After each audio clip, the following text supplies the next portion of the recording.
Hi everybody, how you doing out there? Mark here. Hope everyone's doing fantastic out there.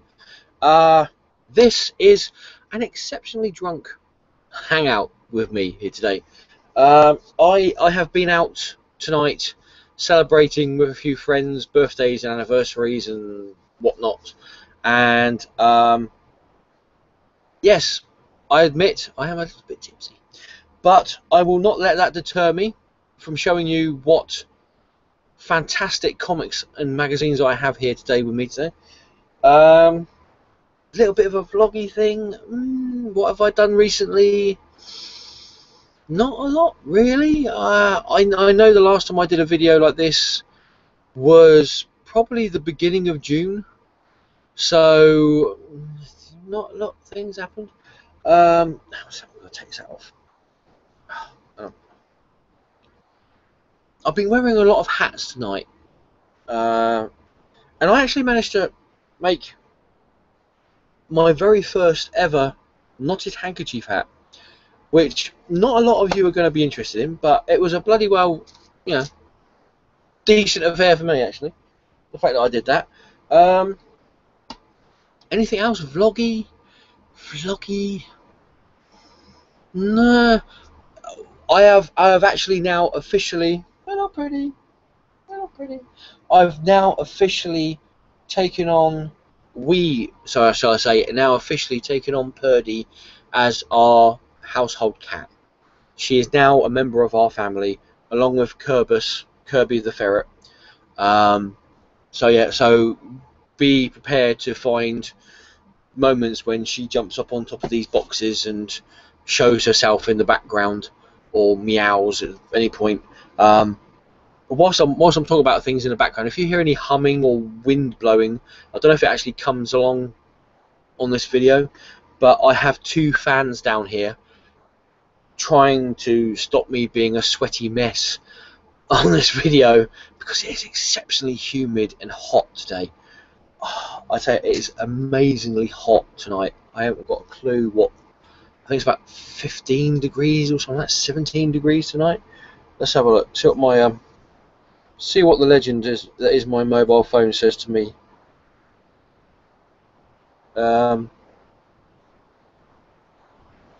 It says at the moment it's about 12 degrees, but highs of 20 degrees tonight.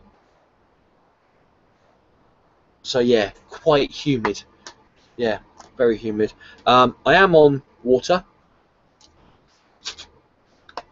but at any time I might crack open another beer. You never know.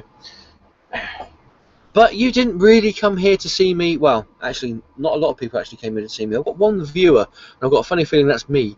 I don't blame anybody that usually views these videos not viewing this. It is 25 to 3 in the morning here in the UK, so make of that what you will. Right, what have we got to show you? I suppose this is really what you want to see, innit? What my haul stuff. Well, some of you want to see anyway. Let's have a look. Let's start off with the stuff that I usually get from the little village that I used to live in. Little village post office. I'll take it out of this protective plastic bag that I've kept it in. Do you know one thing else I've made? My first ever proper paper hat. Oh, I've lost a viewer. I'm not even watching myself. Right, here we go. Let's have a look. Any comments? At the moment, Red Warren, hi man, how you doing? Thank you for joining us. Wow, I really wasn't expecting anybody to be watching this video live, but thank you. I want to say thank you very much. Right, magazines that I get from the little village shop that I used to live in. First up, the latest edition of Doctor Who figurine collection, part 22, which is the Heavenly Host. from the 10th Doctor's Christmas special, Voyage of the Damned. There you go. And I've got to say, I have been enjoying these immensely. There's a few occasions where the figurine might be a little bit off, but nothing really amazingly bad. But these, even the magazines, have been really interesting to read. There's little bits and pieces in there. Let's have a look.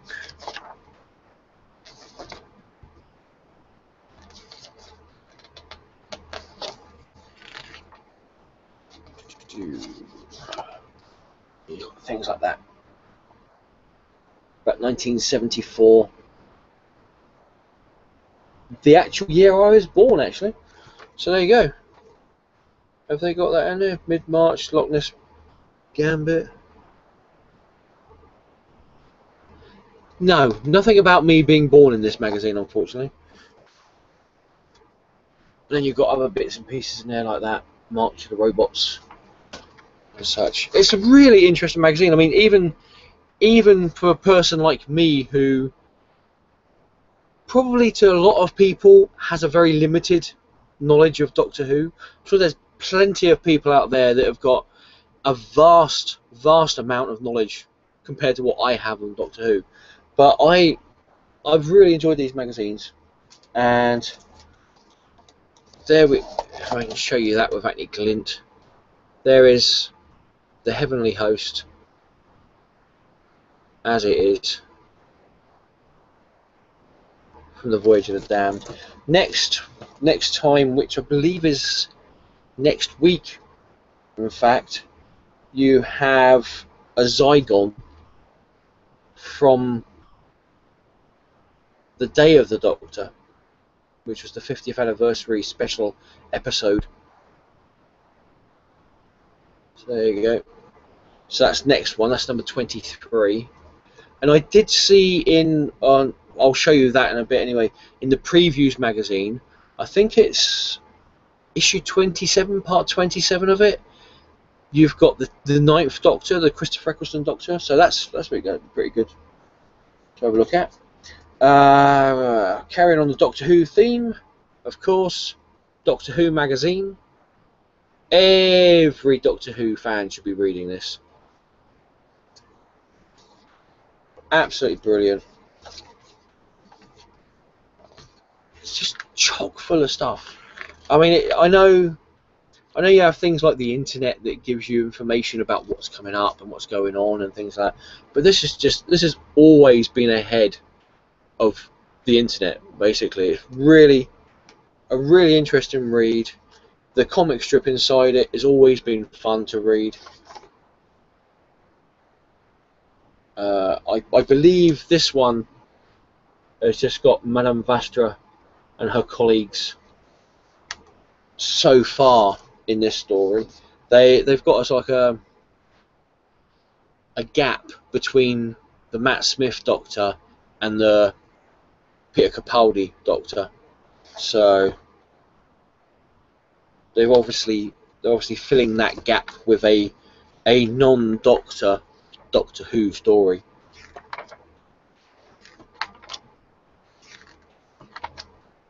So there you go. But yeah, always worth reading. That is Doctor Who magazine, and I've actually got 3 issues of 2000 AD to show you guys.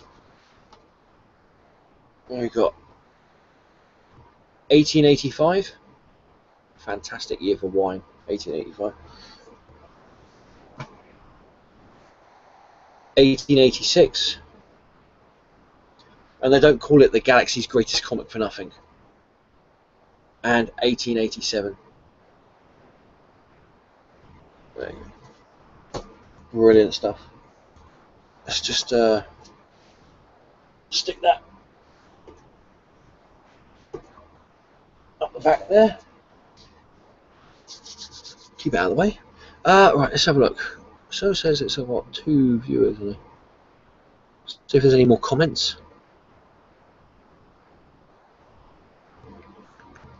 We have Marty Hordle. Love the hat, haha. Thank you very much. Don't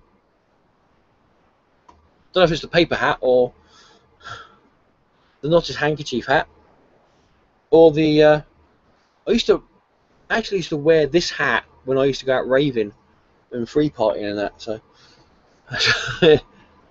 and Red Warren.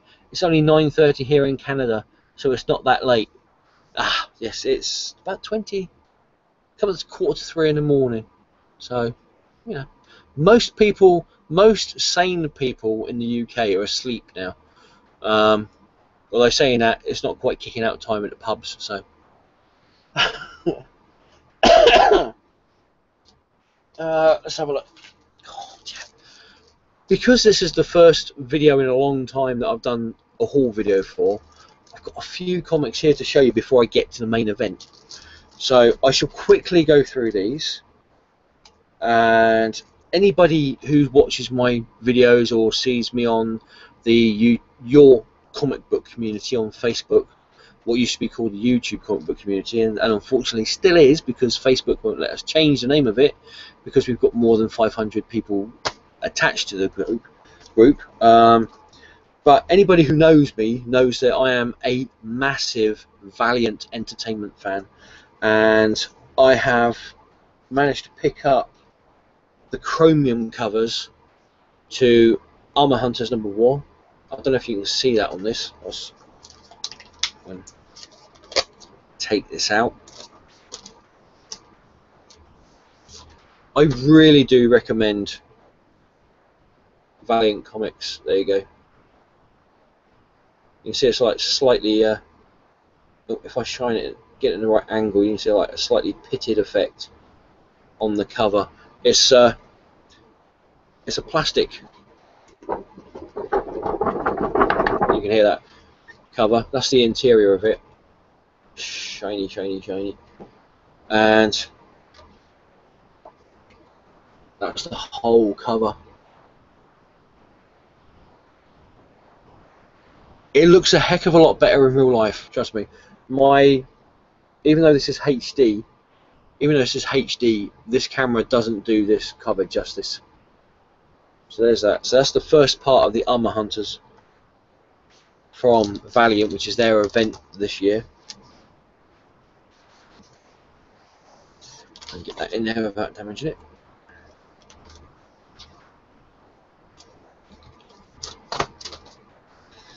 And the second part is Unity #8.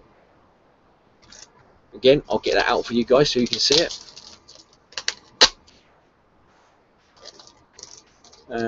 As I'm doing this, if anybody, even if you're watching this on repeat later on, once this actually goes up properly, comment in the comment section below. I love to hear from you guys out there, and I will do my best, my utmost best to comment back to you after this video goes up, even if it's not live. So there you go, there's Unity #8.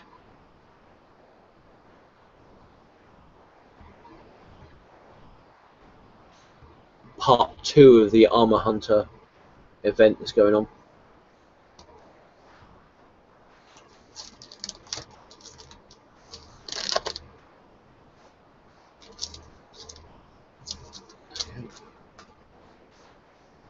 Another really good series from an independent company that I've been really enjoying recently is the Bill Willingham legendary A Steampunk Adventure from Dynamite. This is #4, and this just has all the characters that Dynamite has the license to publish comics about at the moment. So you've got what is it, $6 Million Man, Phantom, the Red Sonja, who else is there? Oh, Kirbyverse, Captain Victory, loads and loads of characters that Dynamite have got the license to publish comics on, but they're all in a steampunk era, like a steampunk vein, and it's been a really good comic. The first 3 issues, this one was delayed for some reason, I don't know why, but it was delayed. But it was really worth picking up if you can get these 4 issues so far. Definitely worth, especially if you like steampunk. Definitely worth getting. From Marvel Comics, Superior Foes of Spider-Man number 12. Love that cover. Love that cover. Really retro 60s sort of like cover there. If you can see that. And again from Marvel, Amazing Spider-Man 1.2. Learning to Crawl, second part of that. Really enjoying that.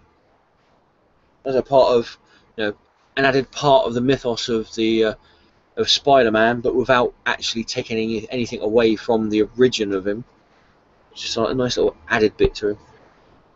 From Original Sin, a tie-in issue, Deadpool number 30. There we go. And also, I like Black Widow. I'll admit it, I like Black Widow, and that's one of the reasons why I got this version of the cover. Original Sin number 3, the eyeball cover with Black Widow on it. Really love that cover there.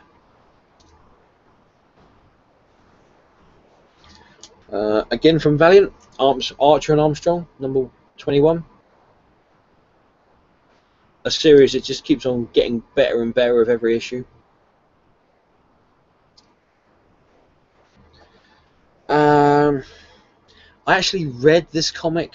I mean, I've read all these comics now, and I read this recent comic, this comic recently, and I've got to say, I know I'm not the biggest advocate for the new 52 from DC, but this one was trying really too hard to try and please the fans from the old DC universe, and I've got to say Dan Didio can't write for toffee. It's Infinity Man and the Forever People number 1. I'm sorry.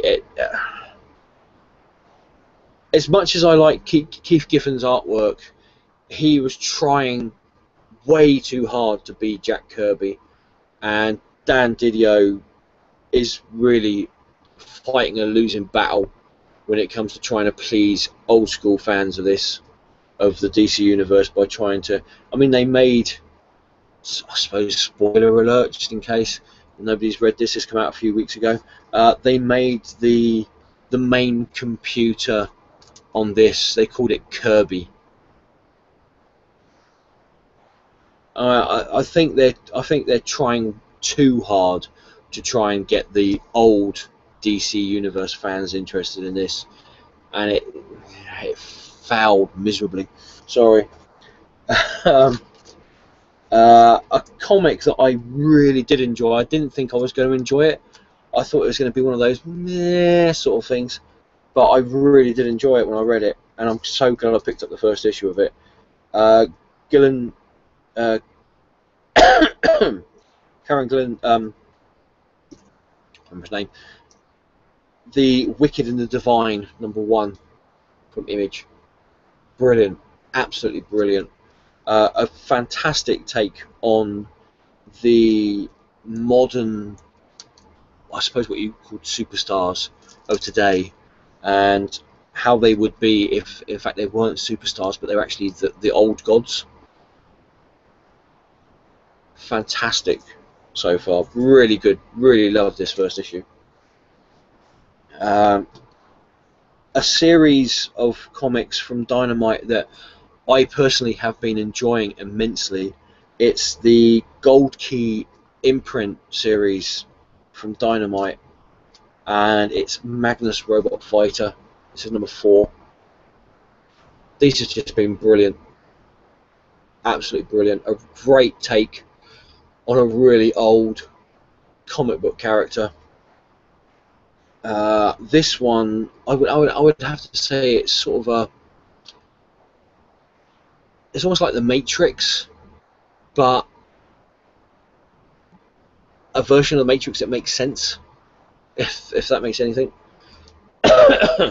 Really good. Really enjoying this so far.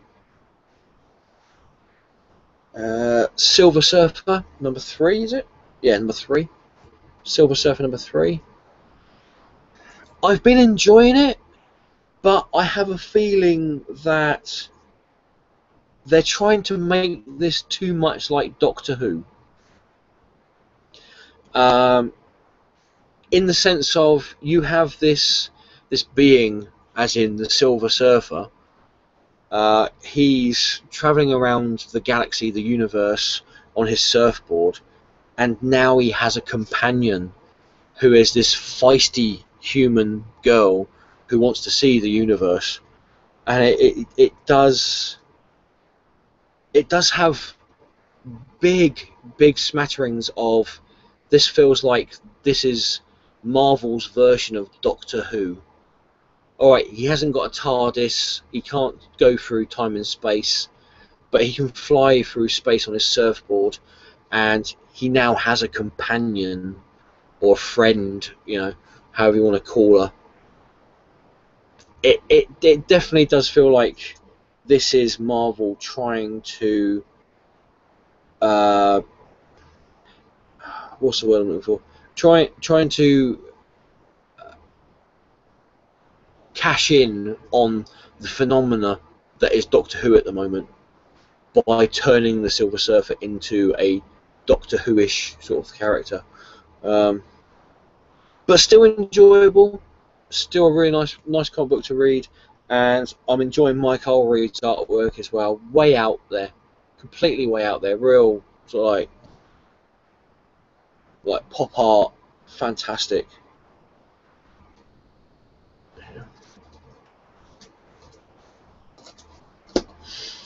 What have we got here? Mark Waid's Daredevil, number 4, the second volume of this. Still enjoying this. Mark Waid's doing amazing stuff with Daredevil. His Hulk is a bit still, but really liking that. The Jonathan Ross and Ian Churchill, the final issue of Revenge, number 4, 4-issue miniseries. I'm still waiting for Jonathan Ross's people to phone me up to ask me, invite me onto his talk show. When I met him at LSCC, he said to me, I said to him, I've been waiting for your phone call to invite me onto your show. He said, well, what have you done? And I was stumped at the time. I just said, we've got a YouTube channel. What more do you want? But yeah, I've enjoyed this. It is completely out there, way out there. But I've really enjoyed it. Really enjoyed this. Oh, hello. Yes, Purdy. What are you doing? You don't know, do you? No, neither do I. That's all right. It's the wonder of having animals when you're in your studio. So yeah, Revenge. It is a completely out there miniseries. Ultra violent, really bloody. Something that I would have more expected to come from Avatar than Image. But if you like really violent, hyper violent comics, this is for you, definitely. What have you got here? From Valiant Comics, Harbinger number 24. The ramifications of the previous issue's death of the Renegade. This is how everybody.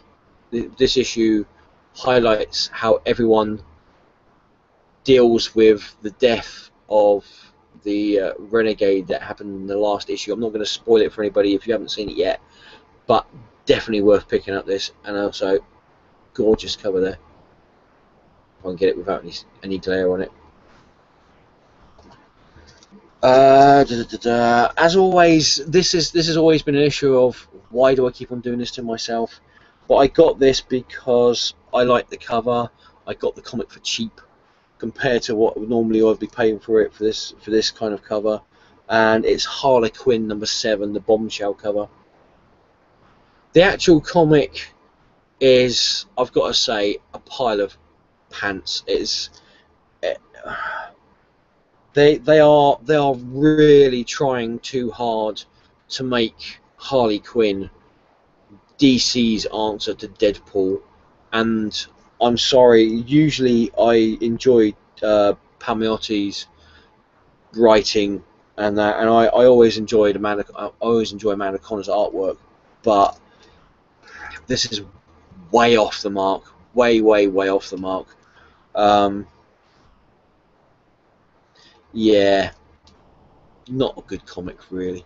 They're really trying too hard to make this DC's answer to Deadpool, and failing miserably. It's just a load of double entendre, immature, childish double entendres, in fact. And yeah, no. Completely contrast to that, Scott Snyder's The Wake, number 8. Really enjoying this. It sort of had a bit of a lull halfway through the miniseries, around about issue 3 and 4. It was a bit of a, but it's actually picked up again now. Looking forward to seeing what happens in the last 2 issues of that. I only pick up this comic to keep my Flash collection together. I know I've got a lot of issues to pick up to get this for this series of the Flash, and quite frankly, I don't read it. I just get it to keep my collection going. It's the Flash number 31. You know, I read the first 2 issues after they had a change of creative team. I thought it was going to get better because I thought the previous creative team were just were floundering and didn't have a clue, and it's just got worse.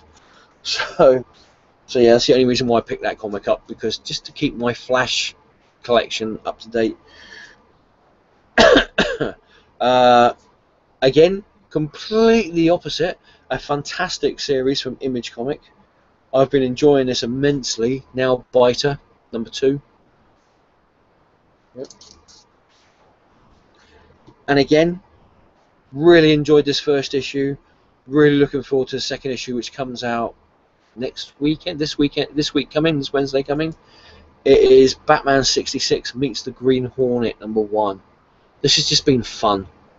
It's just a fun comic, as simple as that. Just if you enjoyed the Batman 1966 TV series, and if you remember the crossover that they had with the Green Hornet series, you will love this. It's just a fun comic. And that's what comics should be. They should be fun, not grim and gritty. Grim and gritty has its moments if you're Batman or the Punisher, but every comic being grim and gritty, nah, you need some fun in your comics. So look, from Dark Horse, Captain Midnight, number 10. It's an old one, that one. A couple of months old, that is. And also number 11, really good series. Marvel Comics, She-Hulk, number 5. A really good comic. I just wish they would get a decent interior artist. They've changed artist to, I can't remember his name now, but it just got from bad to worse, as far as I'm concerned. We've got Ron Wimberly. I think this is the first time I've ever seen any of his artwork, and I'm getting it because I like She-Hulk. I've always liked the character of She-Hulk, and I do like the writing, the stories that are in it, but the artwork does take away from it a bit. From Image Comics and David Quintick and Shaky Kane, I've always liked Shaky Kane's artwork. That's Because You're a Robot, number 1. Really peculiar, but a fantastic comic nonetheless. From Avatar, anything that Garth Ennis does is just gold, as far as I'm concerned. Absolutely, just I will buy anything that Garth, even if he was writing ingredients on the back of a cornflakes packet, I would buy it, because Garth Ennis's work is just amazing. And this is one of those things. It's Caliban. This is number 3, and it's just a brilliant. I'm just sort of like, every time one of these comes out, I can't wait till Wednesday to get issue 4. Every time one of these comes out, I just go complete fanboy and geeky over it. Really good. If you like the old original Alien movie or Predator movie, you will love this. Absolutely brilliant. And finally, oh no, not finally, another one from Dark Horse, Edgar Allan Poe's Morella and the Murders in the Rue Morgue. Sorry, I told you I was drunk. Rue Morgue by Richard Corbin. These series, these one-shots and mini-series that Richard Corbin have been doing with these Edgar Allan Poe stories, has been amazing. I love Richard Corbin's artwork. It's how I describe the beautifully grotesque. It always reminds me. Richard Corbin's artwork always reminds me of the old movie The Freaks. If you've ever seen that, if you haven't, Google it and see if you can find a copy of it somewhere. But yeah, it's how I do the beautifully grotesque artwork of Richard Corbin. Really good. If you like Edgar Allan Poe, these are definitely worth picking up. And a couple of Silver Age issues, Bronze Age issues. I managed to pick up off eBay. Doctor Strange, Master of the Mystic Arts, number 32. Really old issue there. This is the newsstand version. You can see that because it's a barcode. It's the, you can see that, the American. Sorry, there is American scent cover, but it's the newsstand cover, not the direct cover which went to comic shop. This actually was on the newsstands in America at the time, which you can tell that by the barcode on it there. And also Avengers number 199. Again, American scent cover, and because it's got the barcode on there, and not, I believe they had this the black. No, was it black? Was it normal Spider-Man? So, Spider-Man's face was in there if it was the direct issue. This is the newsstand issue, and it's got a barcode on it. There you go. This Marvel comic could be worth $2,500 to you. Not anymore. Well, you know, unless somebody's willing to pay me $2,500 for it. Right, that's all the old stuff I've got to show you. So a quick look at the comments whilst I get a drink of water, because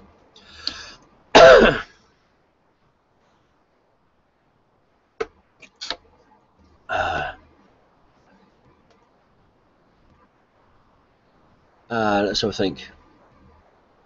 So I think let's have a read. Marty Hordle, do you get most of your comics from Lee at Intercomics, or do you go to a local shop or elsewhere on the internet? I actually get most of my comics from eBay, from various vendors on eBay. A lot of them I get from A Place in Space, and I know that on the YCC, Intercomics is the place to go to buy your comics and that, and I've heard plenty of really good stories about them. I just never have had any dealings with them at the moment, so you know, from what I've spoken to Lee briefly in conversations on threads on the YCC Facebook page and that, and he seems like a really sound bloke, really nice. I know there's loads and loads of people that are really happy with the service that Intercomics give them with their comics now. I know that there are plenty of people that if they've got a standing order, they've made an order with Lee at Intercomics, they will get the comics on Wednesday or at the very latest a Thursday, so that's pretty good going. But at the moment, I go to my local comic shop is Forbidden Planet at Southampton, which I am very happy with.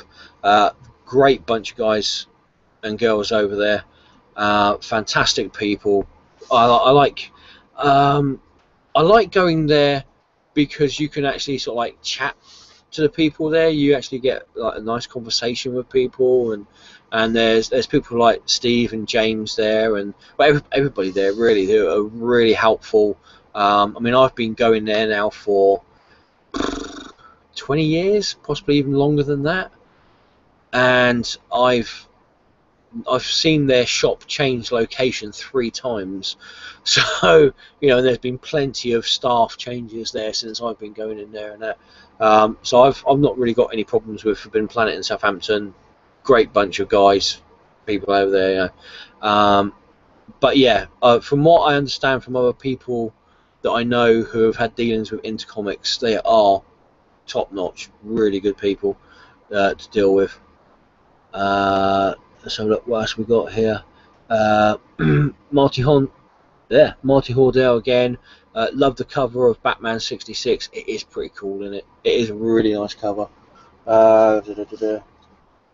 It's buried in the it's not, but it's a really nice cover. I'm looking forward to the next issue coming this Wednesday. And Red Warren, do you think it's a good idea if they reboot the New 52? I heard they are doing it in 2015 and bringing back the pre-New 52. I don't want to get on a soapbox because it has happened when questions have been asked of me of my feelings on DC Comics and the New 52 and the pre-universe. If it came to it that DC Comics completely said, no, we realised that the New 52 was a complete waste of time and a stupid idea. We know that it was a bad thing to do, and we're getting rid of it. We're wiping our hands of it, and we're bringing back the universe before Flashpoint. I would jump at the chance to buy DC Comics again. I can't really see DC rebooting their universe at this moment in time. I know they have got serious continuity problems on there, even though the universe isn't even 3 years old yet. I know there's loads and loads of problems over there with things like writers not getting not talking with each other at the beginning of the reboot and that. If, like I said, if they turned around and said, no, we're actually going back to the universe before the New 52 happened, yeah, I would go back, and I think that'd be a great idea. But I can't see them doing it because they've invested way too much money, and also I think that would prove to them that what they did was a big mistake, and they did the reboot in the wrong way. And that I really can't see people like Dan Didio and Jim Lee. I think their egos wouldn't allow them to admit that they were wrong in how they did it. But yeah, that's just my view on it.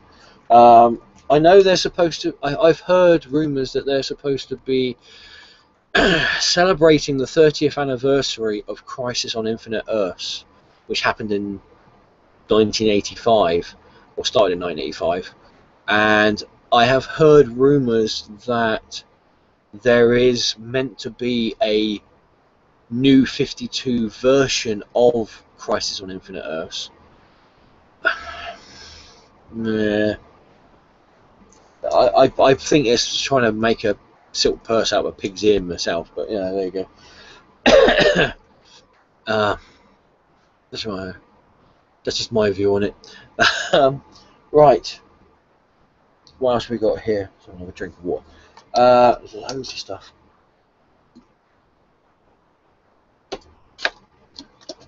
Before we went into, I went to Southampton, to Forbidden Planet Southampton with my Butter One, Adam. And if you haven't seen his haul video after this one, just type in my Butter One and watch his recent video, which is a haul video for the comics that he's picked up. We went into the Oxfam in Southampton, which sometimes sells some back issue comics, all from what they've got there. and they sell them fairly cheap actually. They're not the best of quality, but I picked up Nowhere Men #5 for 99p.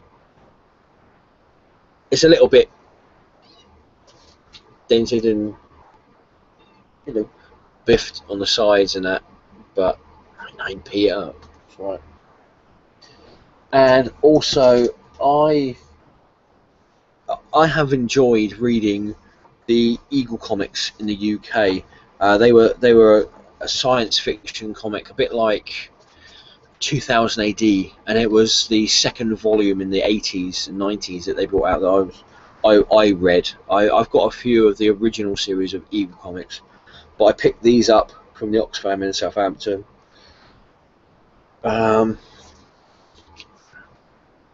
There, and this one actually has the free gifts still attached to the. It's like a Shrinky Dink.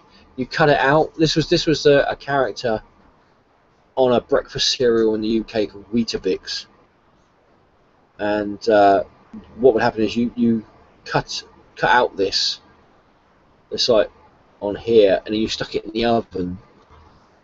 I believe that's how Shrinky Dinks works, and then it's like shrunk down. No idea why you would do that, but there you go.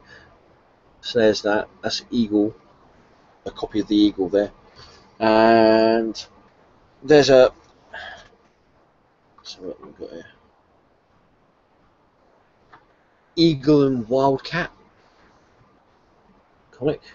In the UK, they have this. What would I say? Well, how can you say it? They have this like trend, or they used to have this trend of, if there was comics on the shelves that weren't selling very well, they would merge them with comics that were selling well. 2000 AD was merged with a comic series called Tornado in the like early to mid 80s, and also another series called Star-Lord, which both Tornado and Star-Lord was like sci-fi fantasy comics that were out in the UK at the time, but they didn't sell very well. 2000 AD was selling very well at the time, so they just took the best bits from Star-Lord and Tornado and put them into 2000 AD, and this is exactly what they did with Eagle and Wildcat. Wildcat was a comic book that was about a group of spacefaring people that were trying to find a planet for humans to colonize, because the Earth at the time was completely overrun with a massive population problem, food shortages and that. Wildcat comic didn't actually sell very well, so they merged it with Eagle, and this is one of the issues there. And I got this because there was a comic book strip called what was it called, Kitty McGee, and it was about an all female. It wasn't necessarily the most politically correct comic strip at the time. I'm sure that if it was written nowadays and published nowadays, you would have the politically correct brigade, fascist brigade, and the feminists, boiling off, their heads exploding because of it.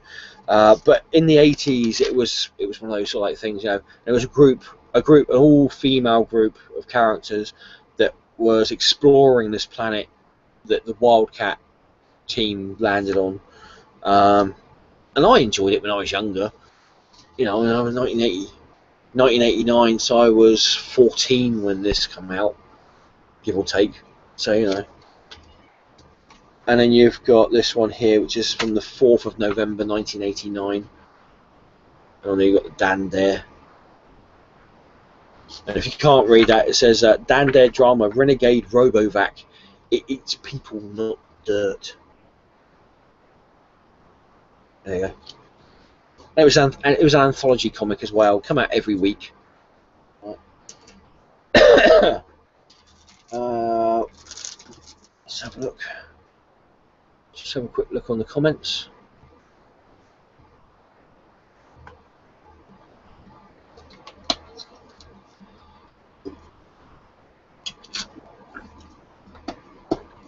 Michael Moore. God damn it! I should have been paying attention to Facebook. Only just realised you're live. Been watching Adam and Mahoney's haul videos. Gonna watch from now and go back and watch what I've missed. Sorry if I've missed it, but have you read Superman 32 yet? If you even pick it up. Superman 32. If you ask Adam, I actually turned around to him and said, can I really lower my standards to pick up Superman 32? And he looked at me and I turned around to him and said, no, I really can't. I flicked through it. Usually I like Romita Jr.'s artwork. I thought his work on Spider-Man was amazing. I think his work, from what I saw, just like looking through the issue of Superman 32, I thought that his work showed how bad Jim Lee's design for the new Superman costume is. And yeah, just flicking through the comic, I was like, nah, not my... This definitely isn't my Superman. This is a new 52 Superman. I'm not interested in it, so I didn't pick it up. So anything else? There you go. I mean, if I have never in my entire life turned around to somebody and said, "Don't read that. You shouldn't read that. No, never read that." If other people are enjoying Superman 32, that's fine. I'm happy for them. You know, or anything from the new 52. But I'm just not enjoying anything from the new 52 really. No, at all. So there you go. There's an answer into that. And remember as well, if you are watching this and you want to go to bed, feel free to do so, because you can always pick up and watch this later on when it actually goes properly on YouTube. So I don't blame you. I would normally be in bed by now myself. What we've got here. Let's have a look. A few things for the post today. If you remember the last video I'd done, I showed you that I picked up an almost complete set of the Dark Horse series Comics Greatest World, which was a weekly, at the time, a weekly series of comics that came out, and it highlighted a certain part of the superhero universe that the Dark Horse was trying to create at that time. The only two issues I was missing was Barbed Wire, which I've now picked up, number 1, and a comic called The Machine, which is also number 1, but it says week 2 on there. So I now have a complete series of Comics Greatest World, or at least the original series of that. I've been after this for ages, this comic here for ages, and you guys know that I like Valiant Comics. I think that Valiant Comics are doing amazing stuff with their comic universe at the moment. It's got a bit of a dink in here actually. Oh, I don't know. This is the Plus edition of Rye number 1.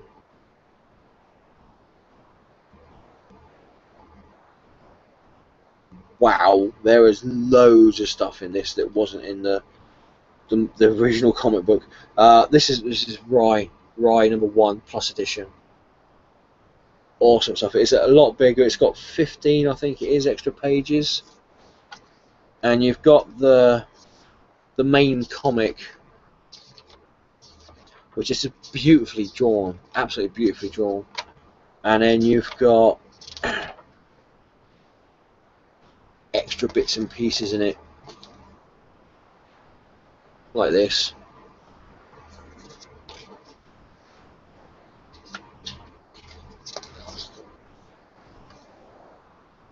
Japan 4001. You can see that. Crazy stuff.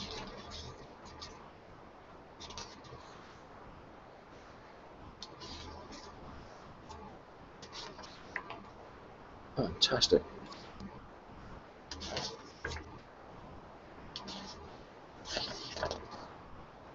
It's almost like a DVD, but with extra, you know, the DVD extras, like director's cut.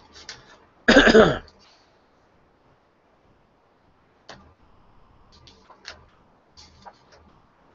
looking forward to reading that, actually. I can get that back in the bag and bold before knackering it up. And also, again from Dynamite with their Gold Key series, Turok Dinosaur Hunter #5, brilliant series, fantastic series that. And another one, Solar Man of the Atom #3, awesome stuff, absolutely awesome stuff. I have been enjoying this series immensely. I know there's a few people that were a bit apprehensive about it because of the costume change. They said it was look more like the Incredibles, the movie, the animated movie, The Incredibles, than the Fantastic Four. But James Robinson's it's just on form with this. It's Fantastic Four #6. This is crosses over with the original Sin event that's happening at Marvel at the moment. James Robinson's Fantastic Four is just, this is James Robinson at his best. If you've only read James Robinson writing for Earth 2, you are really missing out on his really good stuff. Forget Earth 2, that is just garbage compared to his really good stuff. This is awesome. And also we have Amazing Spider-Man #3, which I'm looking forward to reading. I as much as I liked Superior Spider-Man with Dr. Octopus in Peter's body, I'm glad Peter's back. I really am. Let's have a look. Got here.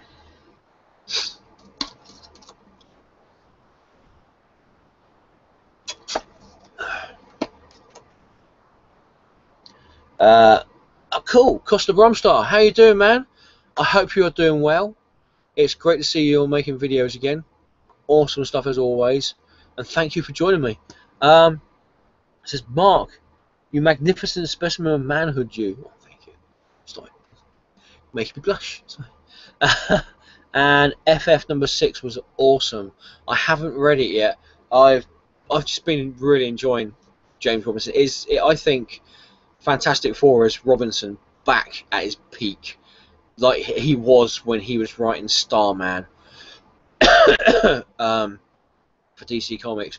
Earth 2, no, that wasn't James Robinson writing it. I'm sorry. As much as he may say, oh, it was definitely me, it just felt too stunted for his work. Fantastic Four, awesome stuff. Also, and in answer to Red Warren, who said it's only 9:30 here in Canada, Costa Brom said, another Canuck. Where you at, Red?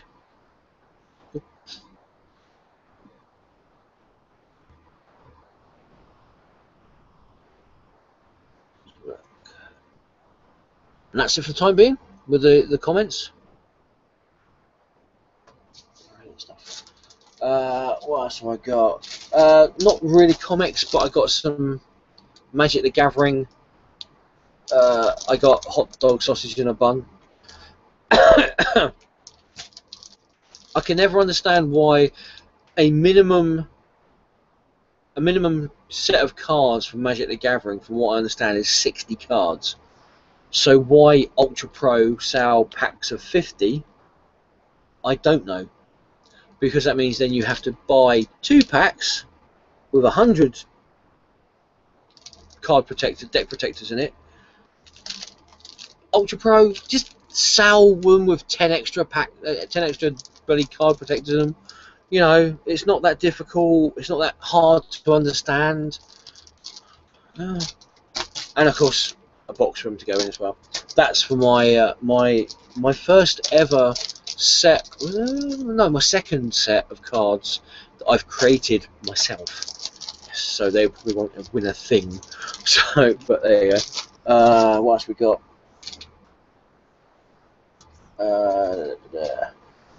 Another piece collection from Forbidden Planet.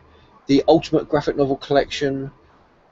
Issue 65, Captain America and the Falcon, Secret Empire, which is the classic number 30, Roman numerals, if you can see that there.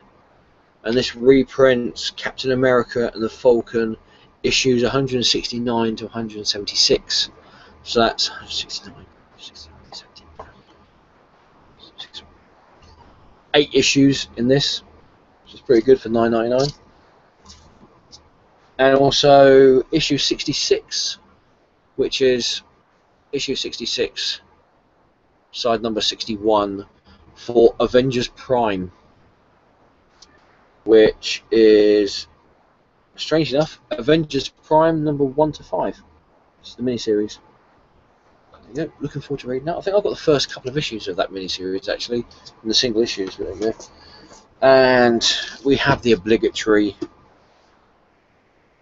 previews magazine and Marvel previews. The biggest thing in this that I saw, if I can find it, which I probably won't be able to, biggest thing for me at least, if I can get to it, the Peter Capaldi Doctor Who magazine from Titan, coming out in September. Is it September? September. There it is. You've got issues 5, 6, issues 5 and 6 of the 10th Doctor comic from Titan, which is now available in the UK. I don't know what they did, but the stupid copyright laws that stopped Titan from actually selling the comics in the UK have been lifted, and now Diamond Distribution can actually distribute the comics for the 10th and 11th Doctor to the UK. Yes!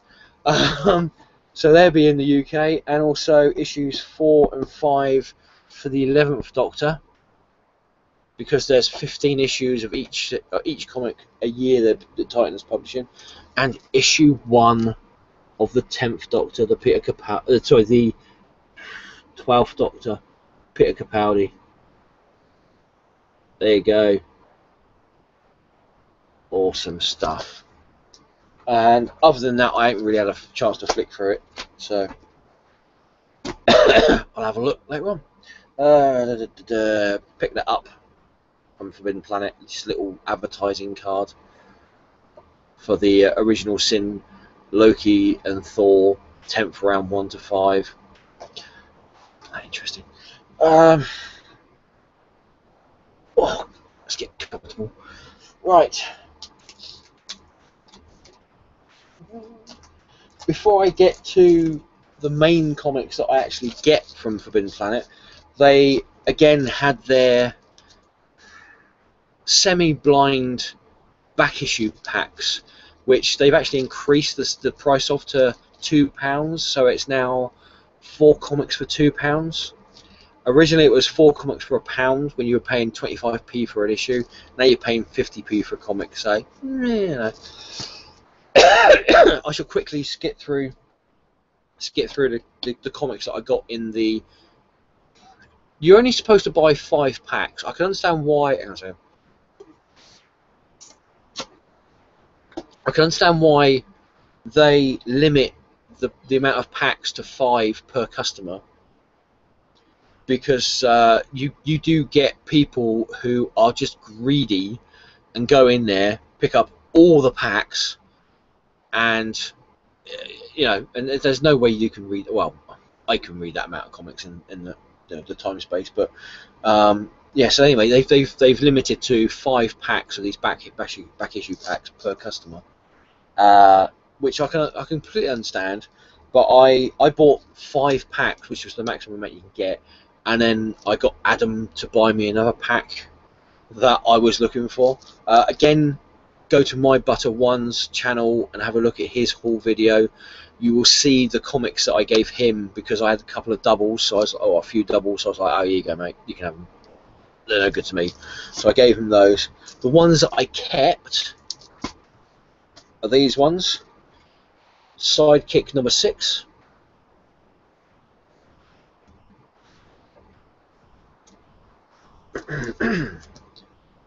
Blackout number 1. No idea, but it's as part of the Dark Horse Project Dark Skies, which goes through their issues of X, which is a superhero, like this like real big nasty vigilante superhero, a bit like Spider-Man, a bit like Batman, sorry, but more vicious, and also Ghost, which I'll show you some issues of that later on, and Captain Midnight, which I'll show you some issues before. So it all ties in with this. New Warriors number 4. Bear in mind that all the comics I'm showing you here are cost me basically 50p each. I've never really been interested in comic books that tie in with wrestling. Wrestling to me was always, if you've ever lived in the UK or you live in the UK, you'll know this, or if you're of a certain age at least, if not, ask your grandparents or your parents about this. Wrestling to me was always Saturday afternoon, sitting down, watching wrestlers, in the loosest sense of the word, a bit like WWE or WWF with wrestlers, well, like Giant Haystacks, Big Daddy, Kendo Nagasaki, all those sort of people. Totally put on, totally choreographed, and you basically knew who was going to win. If it was Big Daddy versus Giant Haystacks, Big Daddy was going to win every time. It might be a case of, over the course of like 3 or 4 rounds, it might look like Giant Haystacks, who was supposed to be a really nasty person.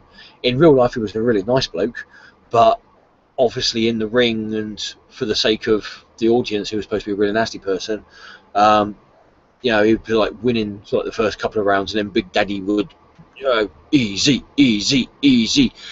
and he'd win the rest of the matches, sort of thing.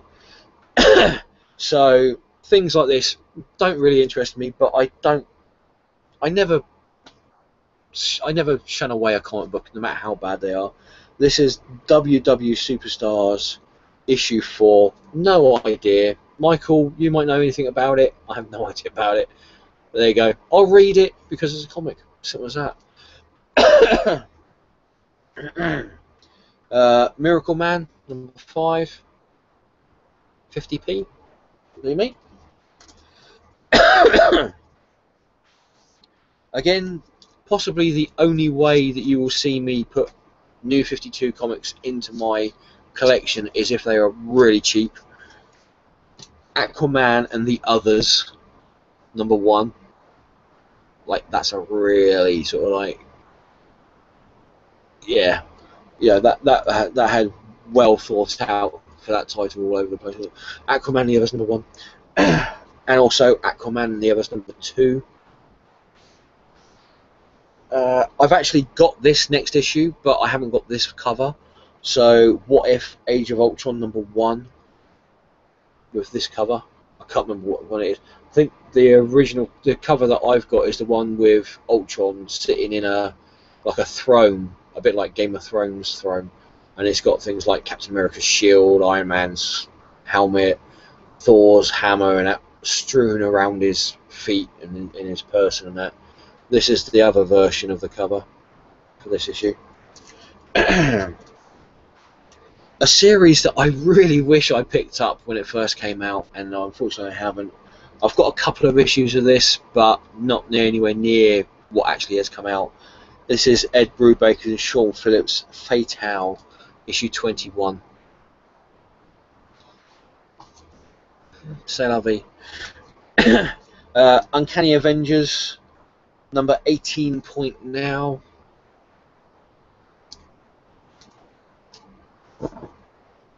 It look pretty. He-Man, Masters of the Universe, number 11. Um, this one, I actually used to get this comic, and then I stopped because it was just so bad. And it was in the multi-packs, you know, that you didn't see what was in there. And I had a quick flick through it, and it's still bad. It's Sex number 12. I had a flick through it. There was a guy that got beat up. He literally had 7 shades of doo-doo kicked out of him over the course of this issue by people of unknown origin. I don't know, I didn't really read it, sort of thing. And then he went back to this place where this woman was, and even though he was severely beaten and bruised, and I would imagine he'd probably lost a bit of blood, and quite frankly probably concussed as well, and he just ended up shagging her. And that's just what this seems to be. This whole comic is just people having sex, arbitrary sort of like thing, you know. Yeah, so it really hasn't changed. So I'm glad I'm still not getting it. Yes, I am, Purdy, I am. Another comic that I'm glad I'm not getting, but for 50p, I'll chuck it in my collection. It's Batman Superman 10. At least it's not Batman. At least it's not Superman Wonder Woman. That's what I'm saying. A series I've heard nothing but glowing reviews about, and again, it's one of those ones that I wish I'd picked up from the beginning. I think I've got the Scotty Young cover for the first issue of this, so there's a chance I could probably get some cheap copies of the rest of these issues. All new X Factor number 6. I've heard glowing reviews about it. I've not really read it myself, but there you go. I bought the first issue of this. I thought it was rubbish, so I didn't get any more. This cost me 50p. Batman Eternal number 5. Another one where I've got one of the covers of this, but this is the wraparound cover. So this is Real Heroes number 1, the wraparound cover, and then to top it off, Real Heroes number 2, wraparound cover. So there you go. I think I'm only missing number 3, I think, of Real Heroes. So that's not too bad. Before I get on to the main event, and so I can get a drink of water, let's have a look at your guys' comments here. Seems to be a few of her.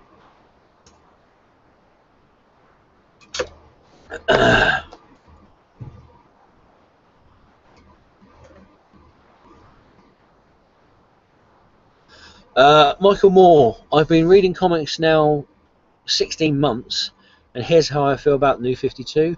It's great for new readers to come aboard, apart from Batman and Superman. Obviously, I pick up a lot of them up in trade, so I probably get a better feel for the stories. But before New 52, Batman is absolutely brilliant stuff, and given the choice, I'd take before New 52 Batman than New 52. Did you enjoy FF5 with the court case?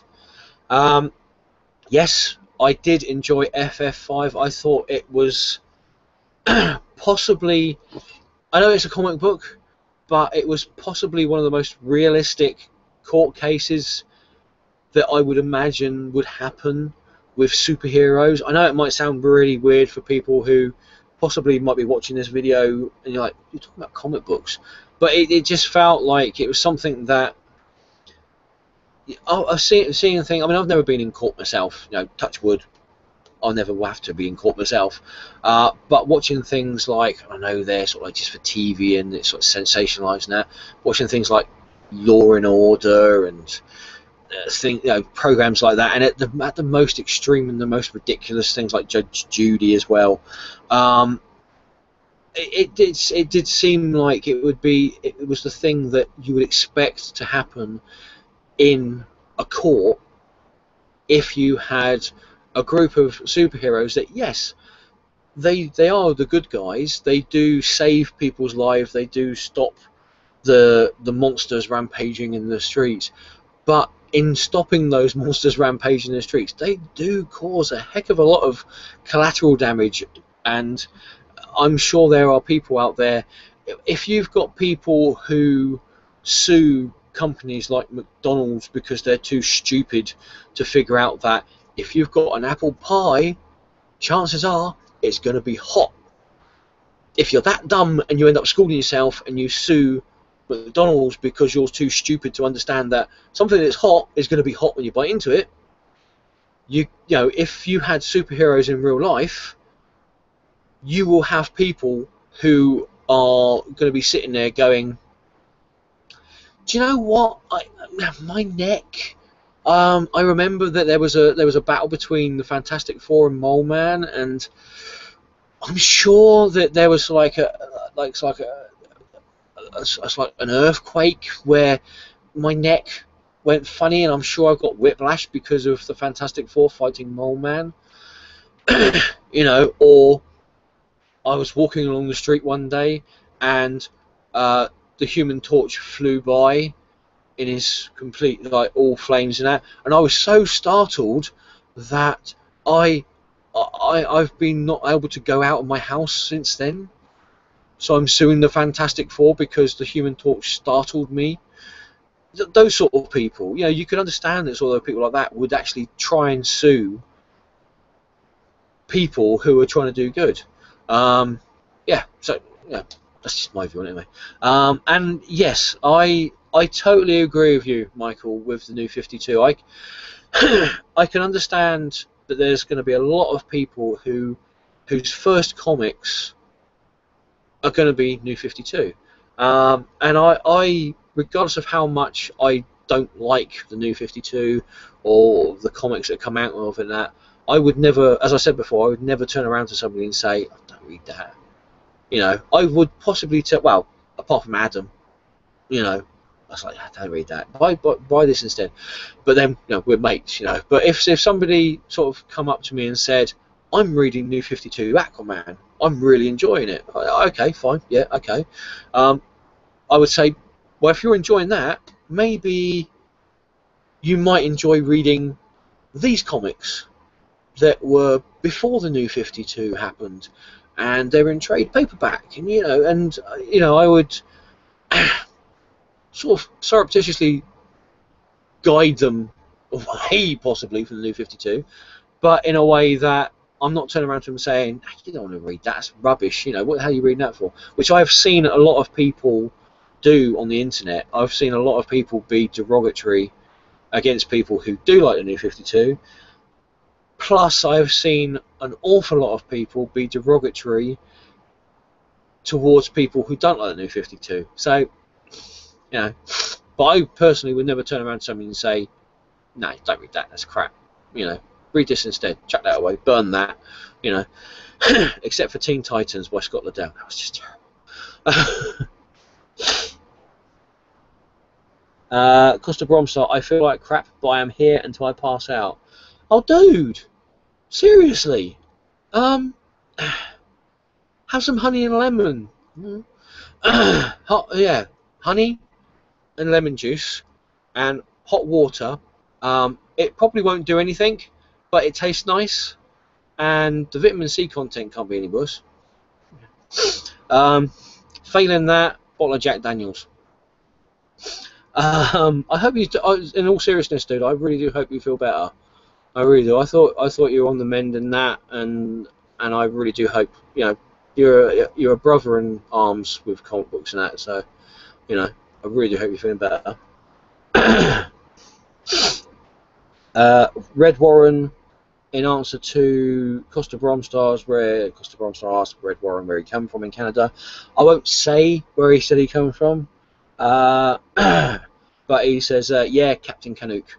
I know he's written it down on there, but I don't like, you know, data protection and all that sort of stuff. I'm sure he doesn't mind me saying it, but, you know. And that's it for the comments so far. It's nearly 4 o'clock in the morning. Right. Sorry, Purdy. Oh, sorry, girl. This lot, shall we get through this quick so we can all go home and go to bed, or have, you know, lunch and dinner with our loved ones and families and that? Let's have a look what we got here. Right. again, New 52. It's safe to say I don't really enjoy a lot of stuff in New 52, but I did like the look of some of the Bombshell covers that they got. I got the Harley Quinn Bombshell cover in there. I also picked up, because I'm a big Zatanna fan, I picked up Justice League Dark number 32 Bombshell cover with Zatanna on there like that. Really nice cover. A series from Titan which I've been enjoying, Ordinary number 2. Let's have a look. Valiant Comics Shadow Man End Times number 3, the final part of the miniseries for Shadow Man. Hopefully Valiant will bring this character back with Peter Milligan writing it, because this miniseries has been fantastic, absolutely awesome. I haven't got the chromium cover of this one yet. With any luck, that'll turn up on Monday, because I bought it from a place in space off of eBay, and obviously with postal service and that, you know, I'm not expecting it to come on the weekend, right? But this is Exo Man of War number 26, tying in with the Armor Hunters event that's happening there. I think a lot of people are buying this. Saga number 20, still enjoying reading that. And again with this one, Revival number 21, awesome series. A series that, it's really weird. There's not much action in it, but there is a heck of a lot of story, and it is a really nice comic. I've just been. It's one of those. It's really weird. It's one of those comics. There's no sort of like biff bam pow superhero sort of like the villain, I must defeat him, or I'm the villain, I'm going to take over the world sort of thing in it. But I suppose it's a love story, which I never thought I would turn around and say I'm really enjoying this. It's a love story, but it's done in a way where it's really good, really good. Alex and Ada number 7. That's all I can say about it. It's really good. I've just been enjoying reading every single issue of this. I picked up the first issue sort of on a whim, and for me to get a series like this for this long, it's got to be good, basically. Another one where I've got the chromium cover, but I've got the normal cover as well. Armor Hunters number 1, so I've got 2 copies of that. The final issue for the time being of Bloodshot and the Hard Corpse number 23. This now goes into the 3-issue miniseries Armor Hunter's Bloodshot, which ties into the Valiant event for this year. Again, another comic where I've got the chromium cover, but I've also got the normal cover as well. Unity number 8. Image and Mark Miller, MPH number 2. The final issue of Steve Niles' Ash and the Army of Darkness number 8. This now goes into, I believe, if I remember seeing Steve Niles' comment on Twitter and Facebook, this goes into the 4-issue miniseries Ash Gets Hitched, or The Marriage of Ash, or something like that. Army of Darkness, Ash Gets Hitched, is where Ash gets married. Basically, it's a 4-issue miniseries, so I don't know what happens after the 4-issue miniseries that comes out. But I've been enjoying it anyway. I'm going to leave this one for a bit. The Empty Man, number 1 by Cullen Bunn. I've been enjoying Cullen Bunn. It is Cullen Bunn that does the Deadpool, isn't it? Deadpool Illustrated, Deadpool Kills the Marvel Universe, Deadpool versus Deadpool. So I'm looking forward to this.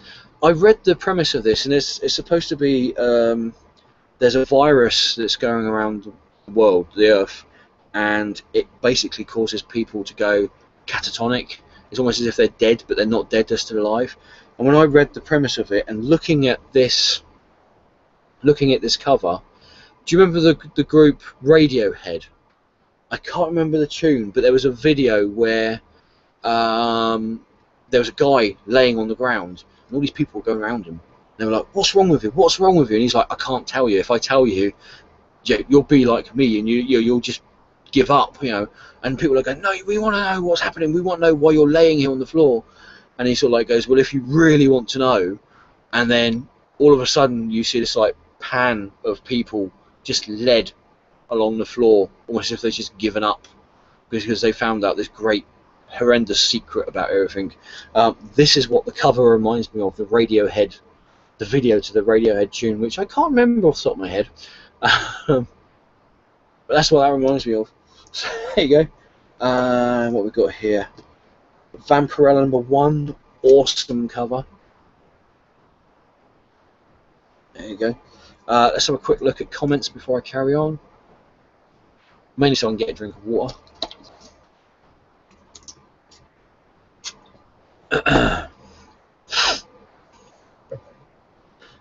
Michael Moore. Truthfully, I've only read issue 1, WWE Superstars. Still picking it up though. I'm not much of a variant. I'm not much. Sorry, reading so hard. I'm not much. Do you want to do you want to read this because I can't speak English at the moment? I'll try again.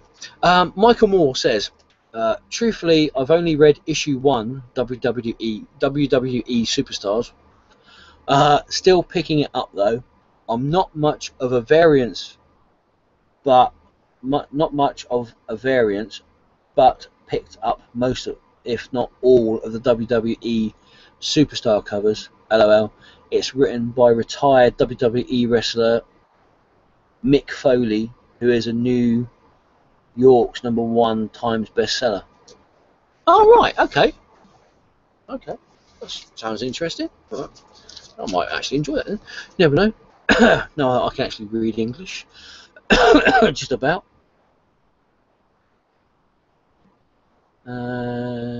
Anything else?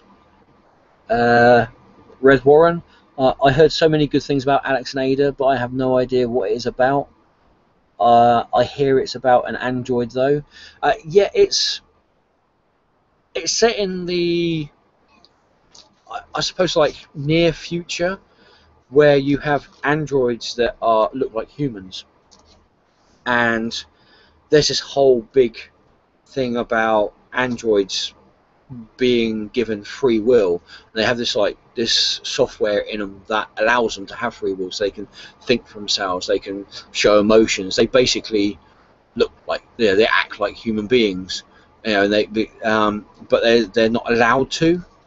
And the main character, Alex, in the story, he's a shy guy, not really sort of like, doesn't really do anything, get on with other people, not in a bad way, but he sort of seems like a bit of an outsider sort of thing. He'd rather stay at home rather than go out and meet people, and that his mother's tried to hook him up with people that she knows, or friends, daughters of friends that she knows, and it's never really worked out.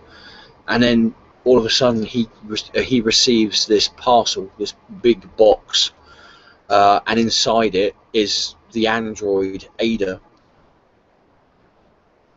and it's like I said, it's basically a love story, almost a bit like Romeo and Juliet in a way, where you have a man who falls in love with a woman, regardless of whether she's an android or not, but the whole of society tells him, you're not allowed to do this, and it's against the law, and it's illegal, and you know, you shouldn't do this sort of thing, because she's an android.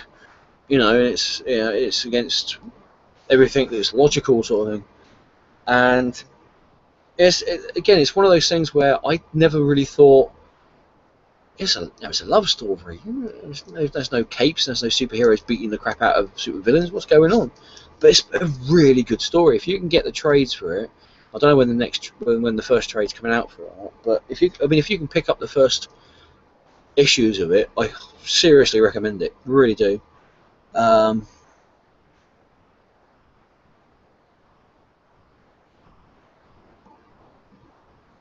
Right, that's it for the comments for that.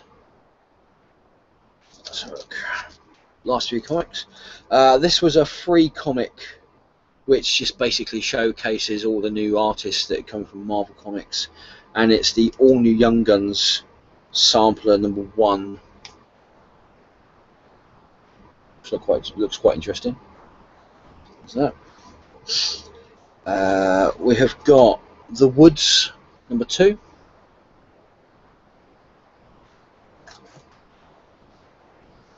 The only, as far as I'm concerned anyway, the only Superman comic that's actually worth picking up. Purely for the fact that, as far as I'm concerned, it is the only Superman comic that has the real Superman in it. Adventures of Superman #14. And this one is the one that has the story that has Jock's artwork in it, which is the meeting of Superman and the Joker. I've been looking forward to this since I saw that it was coming out digitally. I don't buy digital comics, I buy proper comics, and I've been waiting to see this one for ages. Right, I've put this one off. I've put this one off for a long time. You know, I like Garth Ennis, and if you've seen previous videos, you know that there's a series called Dicks, which is about a couple of Irish guys who are private investigators. Dicks, yeah. I'm going to show this cover very quickly. If you want to see the cover, feel free to pause the video. It is called the offensive cover, so I am letting you know now that this is an offensive cover. Okay, so don't, if you're under the age of 18 or 21 or whatever the legal age is to view things like this, and you're watching this, if your parents go, you shouldn't be watching it, it's tough shit really, because you shouldn't be watching it. But you know, I don't care. If your parents aren't good enough to teach you the difference between right and wrong, who am I to do the same thing? This is the offensive cover anyway for Dicks. End of Time #1. I'm going to very quickly show it to you, and then if you want to see what it looks like, you can pause this later on. Okay? You ready? Okay. Small animals and children out of the room. Yeah, you've been warned. Okay, here we go. There you go. That was the cover to Dicks #1, End of Time, the offensive cover. I've only got a few more comics to show you now. So look, awesome series. This Ghost #4 from Dark Horse ties in with the Project Black Sky, which also ties in with X, Captain Midnight, Brain Boy, and Blackout, which was the one I was doing. Yes. And Ghost #5.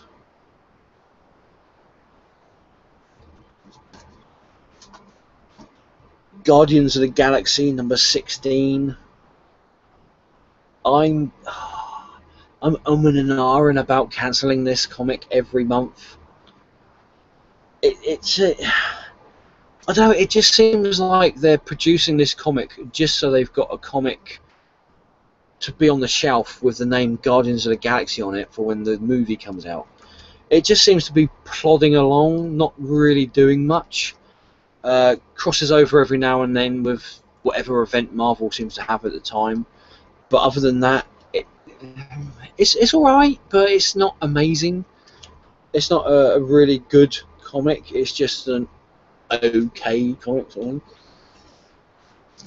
And finally, I didn't really think I was going to have this in my pull list, but obviously I asked them to put it by for us. It's Image #1, Red City. There you go. And that's that. No more comics. Done. Spent. Bereft of comic memorabilia and stuff. Let's have a quick look at the comments you guys have put up on here.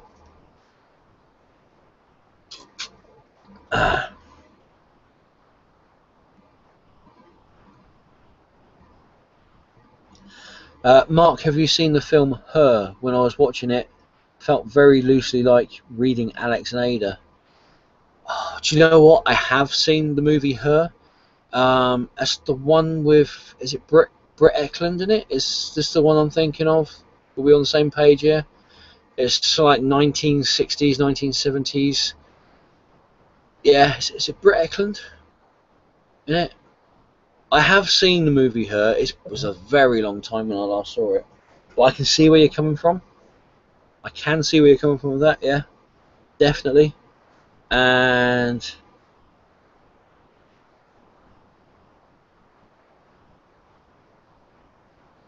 Costa Bromstar's answer to Red Warren.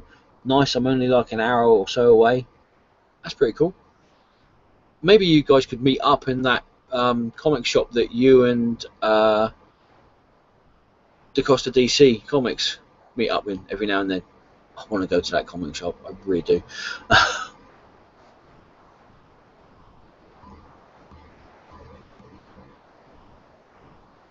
And that's it for comments. I shall refresh them one more time.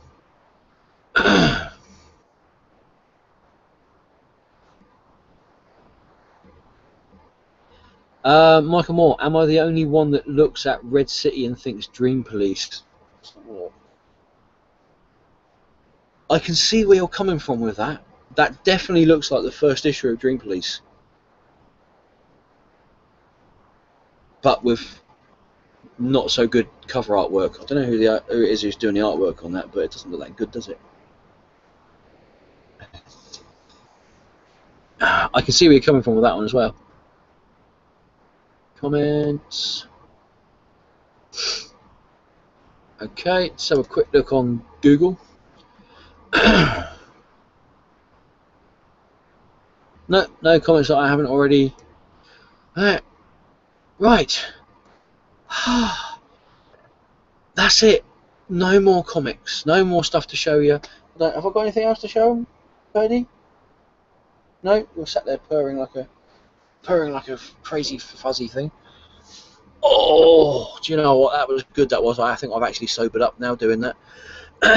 It is just gone 4 o'clock in the morning here in the UK. Thank you, everyone, regardless of wherever you are in the country or the world that you're watching this. Thank you for staying up to watch this with me. Awesome, a lot of you are just for sitting here watching me talk about comics and that for so long. If you are watching this video and it's not live, thank you for watching it. Definitely thank you for watching it. If this is the first video that you've seen of my channel, thank you for watching it. And if you want to subscribe, click on subscribe. What else we got? What else we got to say? What else we got to say? Not a lot, really. Just apart from the fact that, you know, thank you for being there. Thank you for being on this journey with me for my comics.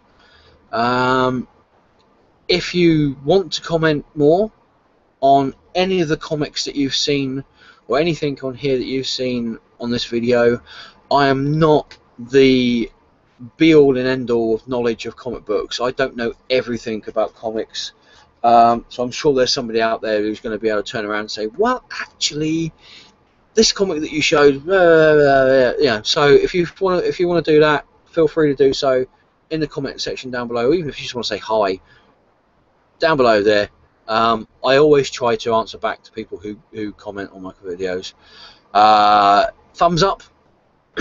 Always good to see thumbs up. But if you feel the need to thumbs down, then feel free to do so. It's a free world at the moment. But as I always say, if you do thumbs down, say why you thumbs down, because it's the only way I'm going to make my videos better.